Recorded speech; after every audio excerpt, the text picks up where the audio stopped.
Oke, assalamualaikum warahmatullahi taala wabarakatuh.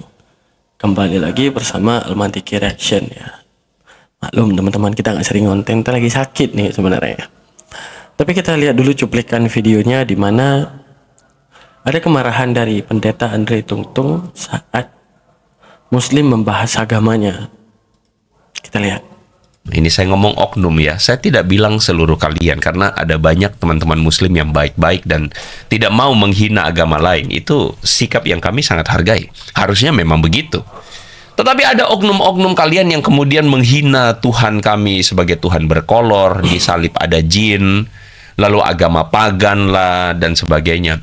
Kita sebagai orang Kristen itu kita jawabin aja dengan baik. Kenapa? Karena bagi kami kalau agama itu kok terasa dinista, ya kami tidak merasa kami mesti kemudian ambil pentungan gebukin kalian. Kami tidak merasa perlu untuk kemudian mengambil pentungan lalu kepung rumah kalian. Tidak perlu. Kami menjawabnya dengan baik. Kenapa ya? Karena ya saya kira itu sikap yang baik. Kalau berasa agama itu dinista, ya sikap yang baik kita kasih penjelasan dong. Jangan kemudian ambil pentungan geruduk rumah orang, digebukin begitu, lalu kemudian seakan-akan atas nama agama kalian bebas berbuat seenaknya. Saya kira sebaliknya juga kan. Sebaliknya jika ada oknum Kristen yang kemudian menuduh hal yang sembarangan, kalian rasa agama kalian dinista, kalian rasa agama kalian itu dituduh, maka saya kira sebagai muslim yang bijaksana, jawabin dengan baik. Itu menunjukkan otak Anda penuh. Tapi kalau Oke teman-teman, begitulah cuplikannya. Mari kita bahas secara subjektif ya. Nah, kita bahas secara subjektif, secara objektif apa yang menjadi pernyataan dan ya kemarahan daripada pendeta Andre Tunggal ini. Kita lihat perbandingannya. Kita mulai. Ini dia, Orang yang tertipu dan paling tertipu, bodoh selagi lagi tertipu. Kalian menyangka akan adanya masa depan. Kalian menyangka masa depan yang kalian prediksi untuk kekhawatiran kepada diri kalian.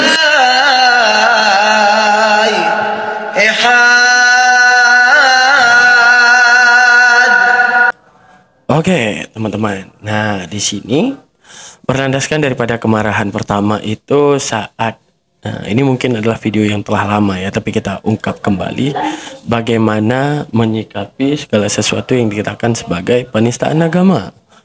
Nah, sekarang kita juga akan kembali bertanya kan kepada oknum kekristenan. Apa yang kemudian kita pertanyakan yaitu standarisasi penghinaan itu gimana? Sekarang gini. Kita andaikan membangun sebuah premis, mohon maaf kata-kata saya, misalnya saya bertanya ini, pendeta Andre Tunggal, kira-kira yang dinamakan dengan penghinaan dalam agama Anda, mengatakan Yesus punya kelamin atau tidak punya kelamin? Karena kami dalam debatas ketika debat dengan kekristenan, kenapa mereka sangat marah ketika dikatakan Tuhan berkelamin? Bukankah justru fatwa daripada gereja sendiri yang mengatakan Yesus itu 100% Tuhan, 100% manusia, di mana arti 100% manusia kan menyemat dengan segala atribut kemanusiaan, termasuk bulu dan kelamin. Maka seharusnya yang dinamakan dengan penghinaan itu gimana? Mengatakan Yesus memiliki kelamin ataukah Yesus tidak memiliki kelamin? Jadi kita harus dengan objektif membahas ini. Oke, mari kita lihat.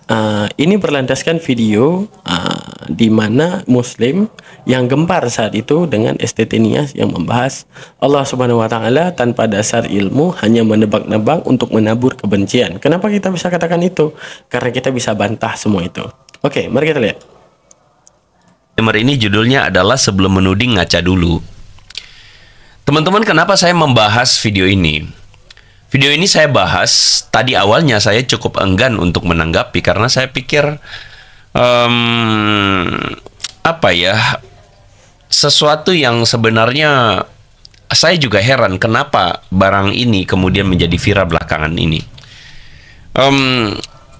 Bahan kuliah ini setahu saya itu bahkan website dari STT Nias ini sudah, yang saya nilai kok sepertinya sudah dorman ya, jadi tidak aktif selama 2 tahun. Teman-teman yang udah nonton, udah lihat ini dulu pas di STT Nias itu membahas apa? Allah Ta'ala itu ular naga katanya. Lafalnya gini. Dan itu adalah kepala itu adalah naga, kepala naga. Ini kan adalah satu pemikiran yang sangat goblok gitu. Karena mau kayak mana ya? Lafal ilahun artinya Tuhan. Lafal Allahun ditambahkan alif lam dalam bahasa Arab. Kecuali lafal Allah itu, lafal kata-kata Allah itu tidak pernah ada satupun bahasa yang memuat kata-kata itu termasuk bahasa Arab. Lalu kita bisalah berasumsi bahwa ini adalah satu lambang daripada sebuah naga, kenaga-nagaan. Ini masalahnya di dalam lafal Arab menyetujui hal itu. Ada studinya. Kata-kata ilahun diambil, kata-kata ilahun ditambahkan alif lam untuk menjadi kata-kata Allahun, dan itu disebut dengan alamiah, ya kan? Berarti secara tidak langsung dia ingin menghina bahasa Arab, kan gitu. Itu menunjukkan apa? Kritis boleh, goblok jangan, gitu. Tapi tiba-tiba sebuah STT yang mungkin kita harus bisa ngomong secara objektif, secara skalanya mungkin bukan STT yang besar, tidak mau mengecilkan saya ya, karena saya menghormati lah begitu. Tapi maksud saya tiba-tiba dimunculkan dengan begitu gencar oleh para polemikus ini ya, yang menamakan diri apologet Islam Indonesia ini. Entahkah dari lensa news Muslim yang tadi kita tonton itu ya, judulnya viralkan, Bang Zuma gencarkan ganyang STT ya. Lalu ada Dodi Sefriadi yang men-stitch video saya, ini saya baru lihat juga tadi. Ini Dodi, Anda ngomong, masa guys dalam pembahasan STT Nias ini, tahu gak kalian di kaligrafi itu kan ada 6 kayak apa namanya itu hiasan pada kaligrafi. Karena yang baku kan ada baris ya, harokat, ada kasrah, fathah, sama tanwin, sama dumah, sama sukun. Selebihnya kan bentar ya, saya kasih nampak ya. Bentar ya, saya cari kaligrafi loh. Alhamdulillah yang paling sudut kiri. Nah ini paling sudut kiri yang ini teman-teman. Nah itu kan ada 66 terbalik nih. Nah, 66 terbalik nih. Bukan 6, kayak angka 6 tuh. 1 tuh. Mereka bilang itu adalah simbol 666, simbol iblis. Kan lucu. Ini namanya kaligrafi, hiasan di dalam kaligrafi. Gimana ceritanya itu menjadi apa namanya tuh, itu menjadi 66 simbol iblis. Yang jadi masalah tuh gini teman-teman. Andaikan yang ditulis nama Tuhan mereka, Al-Yasu' ataupun Ilahil Ab, Tuhan ayah, ya kan? Ilahil walad, walid, Ilahil walad, Tuhan anak. Tetap ditambahin 66 itu jika dikaligrafikan. Menunjukkan apa? Itulah fitnahan daripada kekristenan selalu terhadap Islam tanpa yang namanya landasan ilmu. Makanya dikritisi. Kalau seandainya berilmu, andaikan Islam ini adalah agama yang salah, yo welcome, kita bahas segalanya. Kita bahas kalau ini memang salah gitu teman-teman, ya kan? Kami nggak akan lari, kami akan terima kebenaran. Karena hakikat Tuhan ciptakan kita akal untuk tahu mana salah mana benar. Kalau benar terima, kalau salah jangan dibenarkan. Tidak seperti Bro Andre ini gitu. Tidak, Anda ngomong itu nanti gini, kapan saya nggak tahu ya. Logikanya tolong clear gitu loh. Jangan ngomong tapi Anda logikanya nggak clear. Gimana? Saya ngomong dalam konteks apa, Anda generalisasikan dalam konteks apa. Ya, bingung saya dengan Anda itu. Lalu dengan Dodi Tan juga ngomong tentang Islamologi. Saya kira ini sudah menjadi cukup viral dibicarakan, dan kemudian ada sebuah gerakan untuk sebagaimana dikatakan mereka mau ganyang STT Nias. Coba perhatikan teman-teman. Saat apologet Muslim membahas tentang kekristenan sesuai ilmu mereka. Bahkan banyak apologet Kristen pun tidak menguasai Ibrani dan Yunani. Yang Muslim menguasai Ibrani dan Yunani. Sampai ke situ loh. Jadi kita nggak akan pernah lompatin pagar dan ngerusak pagar orang kalau kita nggak punya ilmunya. Sampai ke situ. Kami membahas sejarahnya sampai ke masalah konsili-konsili sampai Nikea, Kalsedon, semuanya dibahas gitu. Jadi segala sesuatu yang terbahas itu adalah sesuatu yang tercatat dan sesuai standar keilmuan.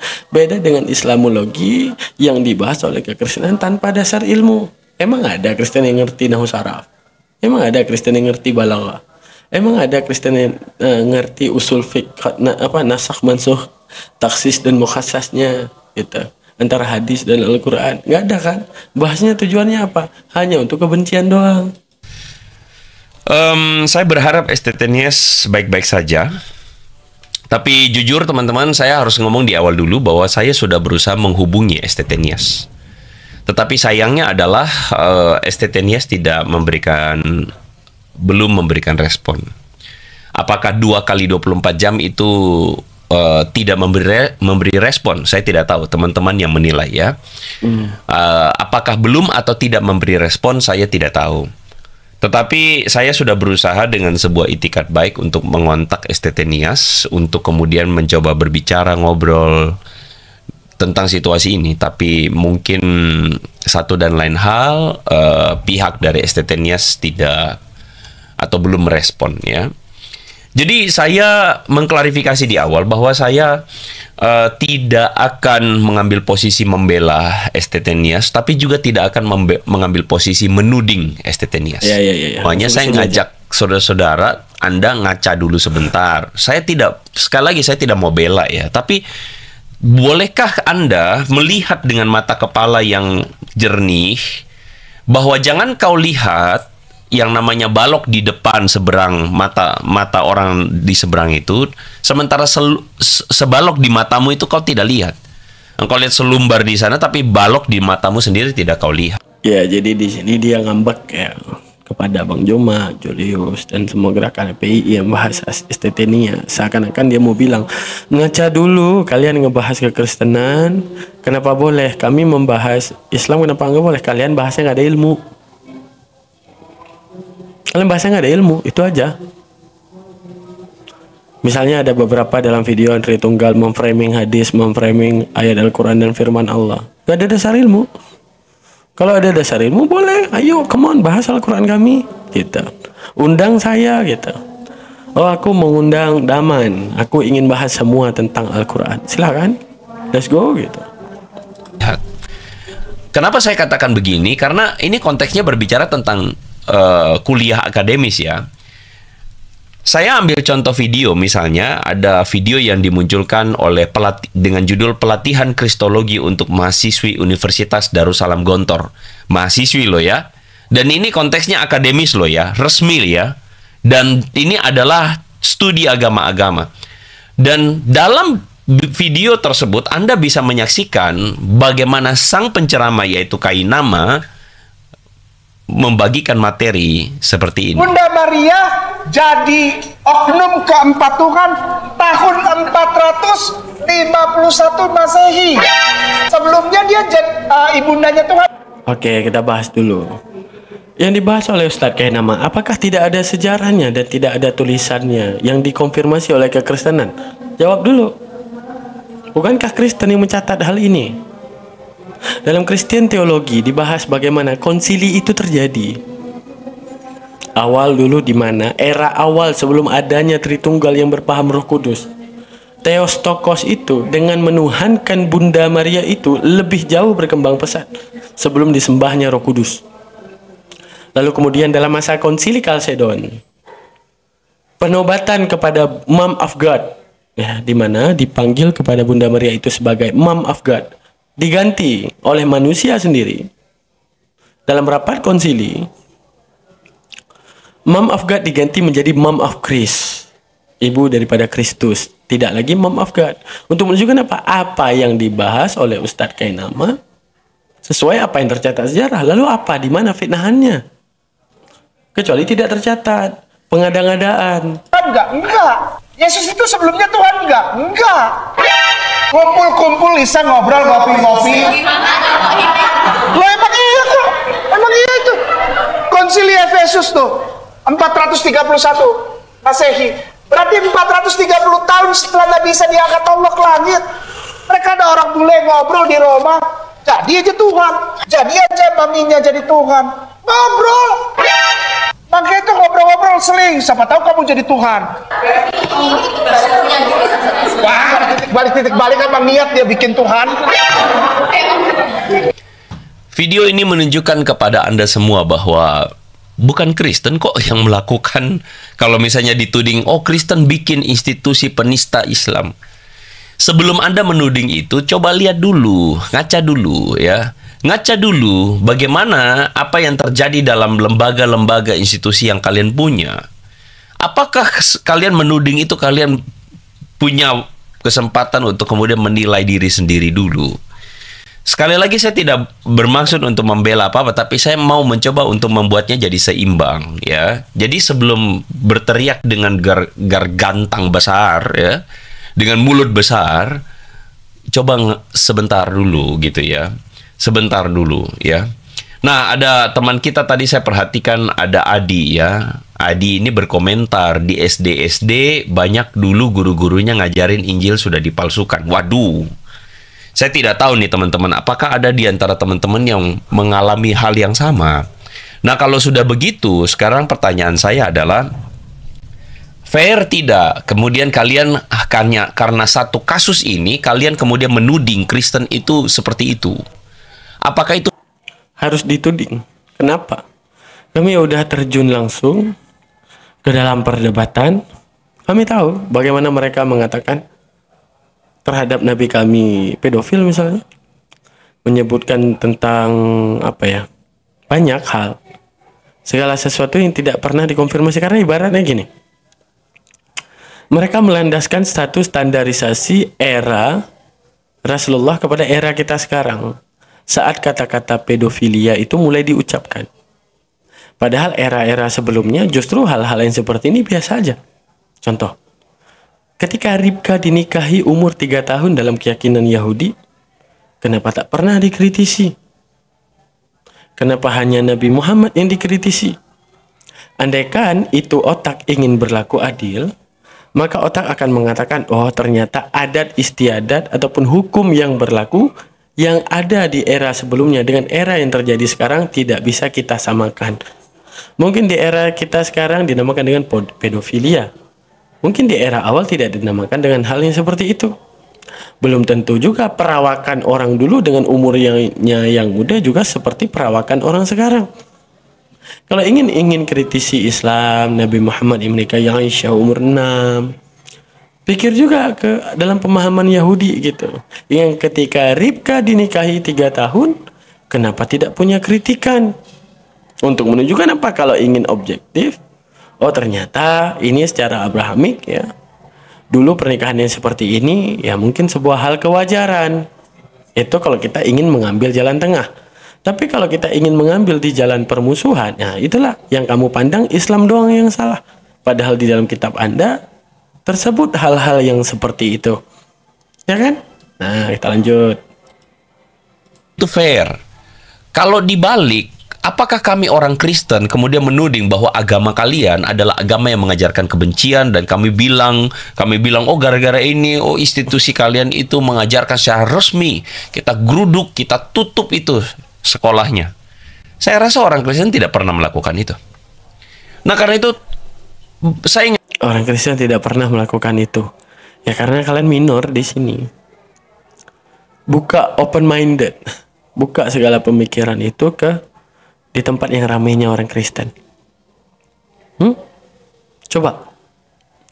Di luar bagaimana pembatasan terhadap jilbab, pembatasan terhadap muslim dalam beribadah, penghinaan terhadap muslim di negara-negara yang mayoritasnya Kristen.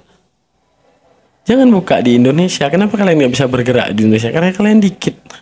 Kalau kalian banyak, maka jadi rusak. Inilah adanya apologetika ini untuk membackup yang namanya pemurtadan. Karena kalau pemurtadan terjadi, Kristennya makin banyak. Jadi Indonesia makin semena-mena suatu saat. Cukuplah Indonesia ini dengan mayoritas Muslim, karena Muslim meyakini adalah agama paling teratur. Karena setiap Muslim dibimbing daripada bangun tidur hingga tidur lagi oleh syariatnya. Bagaimana cara dia berlaku untuk dirinya, bagaimana cara dia berlaku untuk Tuhannya, dan bagaimana cara dia berlaku untuk teman-teman yang bukan dirinya. Maksudnya gini, cara dia berlaku terhadap hamba-hamba Tuhan yang lainnya. Dibimbing semuanya. Nah, lalu kalau nanti mayoritas Kristen, kami yang mampus nanti. Ya, maksudnya ya ajaran yang dulunya Islam ini apa itu Indonesia ini dibimbing oleh ajaran yang punya aturan, nanti kembali ke tangan agama yang tak punya aturan, gitu, kan? Ini saya kasih bonusnya nih ya. Salah satu pengajar yang sudah mengajar di Darussalam Gontor, sebuah institusi yang dikatakan sudah sangat katakanlah menghasilkan santri-santri. Ini pengajarnya ngomong begini. Kristus putra Lucifer, sadap. Nanya hasalalala. Kristus itu putra Lucifer, sayangku, cintaku, negeriku, yang ku sayangi, saudaraku sayang. Plus. Sadap. Mari kita sawer dulu kayak di Tanjung Priok, sawer. Negeriku. Jadi Anda bisa lihat bahwa siapakah yang ngomong kebencian. Saya sekali lagi tidak bermaksud untuk kemudian mengatakan apa, tapi sebelum menuding dan sebelum kalian itu ngomong sampai urat-urat leher itu kelihatan, udah sampai gedenya kayak pipa paralon ya. Ya mau kayak mana, itu juga dikonfirmasi. Sekarang gini, yang namanya Bible bukan yang bahasa Indonesia doang kan. Yang namanya Bible yang ada di seluruh negeri, Bible juga. Sekarang di LAI menulisnya dengan bintang timur, kata-kata untuk julukan terhadap Yesus. Bintang timur untuk Yesus. Dalam King James Version, bintang timur itu ditulis dengan kata-kata Lucifer. Coba cari. Lucifer itu ada nggak arti lain? Misalnya, arti Lucifer adalah seseorang yang gemar memberi. Oke. Tapi yang dikonfirmasi oleh Google sendiri saat kita mengetik kata-kata Lucifer, contoh gini. Coba ya kita lihat ya, bagaimana Google mengkonfirmasi ya. Dimana ya kalau ini hanya fitnahan belaka, berarti ada istilah lain daripada Lucifer tersebut, gitu kan. Tapi ketika kita ketik Lucifer, Lucifer adalah nama yang seringkali diberikan kepada iblis dalam keyakinan Kristen karena pada bersyarat itu untuk iblis kan.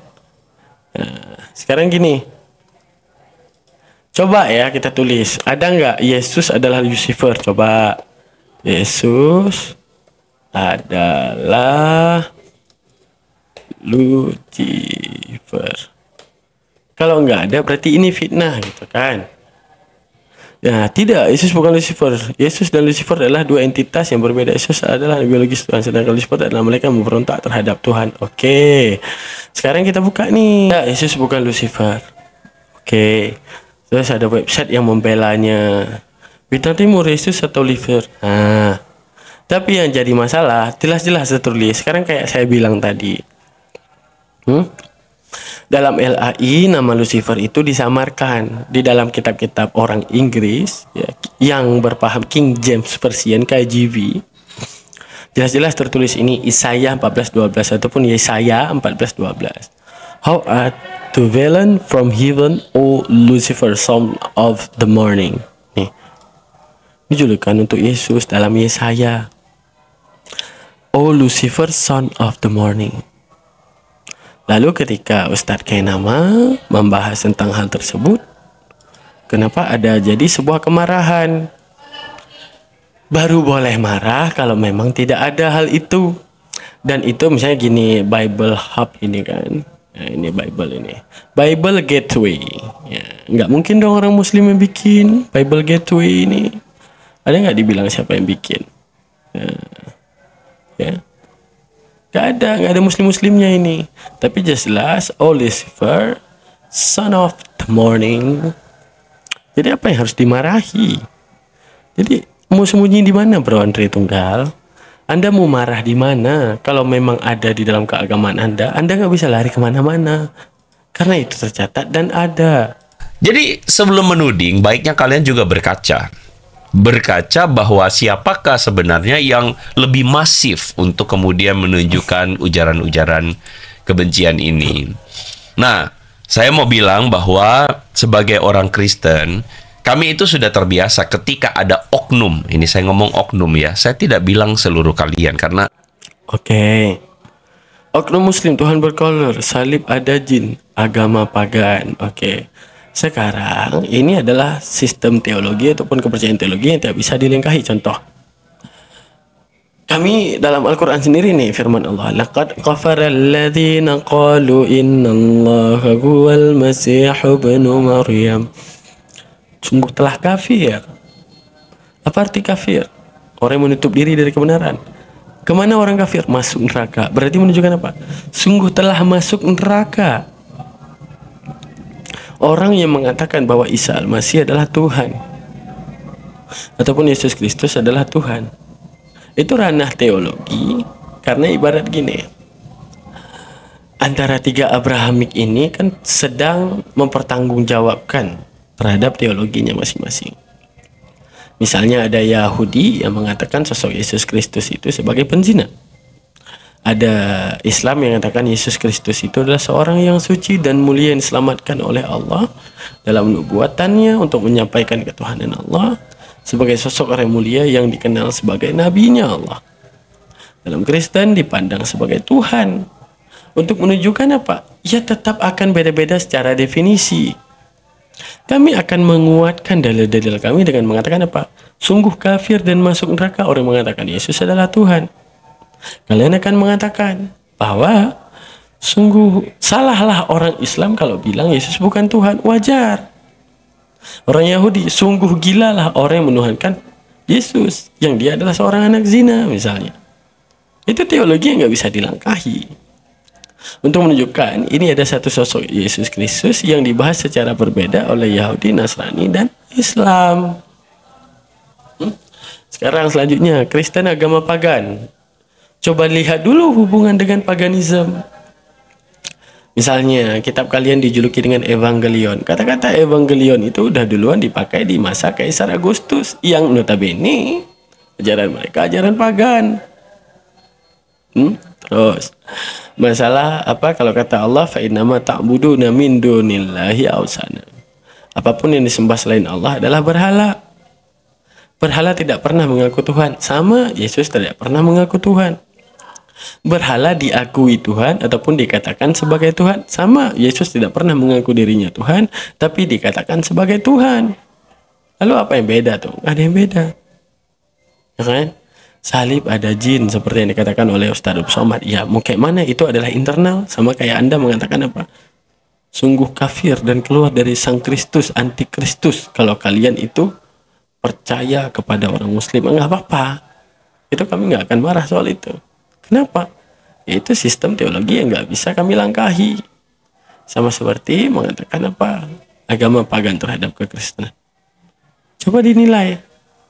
Era-era awal paganisme itu membentuk patung dijadikan Tuhan, di mana patung tidak pernah mengatakan dirinya adalah Tuhan. Ajaran di era masa Bani Israel membentuk manusia jadikan Tuhan. Padahal manusia tersebut tidak pernah mengatakan Tuhan. Dan masalahnya Tuhannya dilantik dalam masa konsili. Tidak pernah ada yang namanya di era awal-awal dan menuhankan dirinya langsung di masanya. Tidak pernah. Oh ada bang ini itu. Tinjau dulu. Kitab kalian itu sudah terputus berapa ratus tahun dengan era orang yang kalian tuhankan. Sangat terlalu jauh putus masa persinambungannya. Yang membuat ini info bisa jadi sangat-sangat mendustai pikiran manusia. Bagaimana kita tahu pasti satu sosok yang udah putus pemahamannya, putus penjabarannya 300 tahun daripada era kita sendiri. Ya sudah pasti dengan tebak-tebakan dong. Ya terserah, mau ditebak jadi kursi juga boleh, ditebak jadi lembu juga boleh, ditebak jadi Tuhan juga boleh. Tergantung era sekarang mau diimani ataupun tidak. Sama seperti saya bukan Tuhan, tapi kalau andaikan ada yang menuliskan saya adalah Tuhan, mungkin 2000 tahun yang akan datang saya sama seperti Yesus akan disembah juga. Udah gitu ya teman-teman. Terima kasih banyak yang telah hadir di Almantiki Reaction. Semoga makin cerdas. Semoga selalu jadi hamba lindungan Tuhan. Saya akhiri. Assalamualaikum warahmatullahi taala wabarakatuh.